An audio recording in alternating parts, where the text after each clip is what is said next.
ત્યાંથી કહેવત પડી બકરું કાઢતા ઊંટડું પેચ્યું એમ. આપણી જૂની કહેવતું જે છે ને એ ખોટી કહેવતું નથી સાહેબ, નથી. આપણી બહુ જૂની વાત. આમ જો કોઈ પણ કહેવત પડે ને એની વાહે કઈક વાત હોય તો જ કહેવત પડી હોય. એક માળી માળા કરતા હતા અને આમ જોઈએ તો ખાટલામાં કોથળો ને કોથળામાં ઘઉં ફૂંકાય. ઘડીક આમ મણકા સામું જોવે, ઘડીક કોથળા સામું જોવે. એમાં આમ બે ત્રણ મણકા ગયા ને એમાં મન લાગ્યું કે બકરું આવ્યું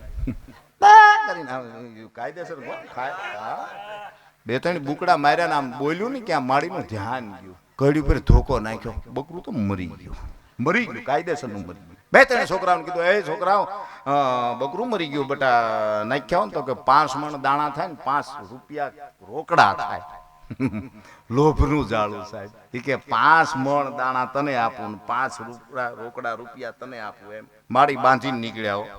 હવે કઠણાઈ હોય ને ત્યારે બકરું લઈને બહાર ગયા ને ત્યાં ડેલું ઉઘાડેલું ખુલ્લું રહી ગયેલું ડેલું, એમાં હાંઢિયો નીકળ્યો અને બરોબર એમ કહેવાય કારેલાના વેલા જામેલા વંડી ઉપર અને હાંઢિયાનું મન મોળું થયું સાહેબ. બરોબર આમ કારેલું લીલું કાચ અને જીભ મારી વીસી બેઠેલો એ જીભે કઈડ્યો. હાંઢિયાને વીસી કડે એટલે ગુજરી જાય. વીસી કઈડ્યો, હાંઢિયો ભખલારાને ગયો અહીં બકરું નાખીને મારી ઘરે આવ્યા કે હાંઢિયો મરેલો ભાઈ.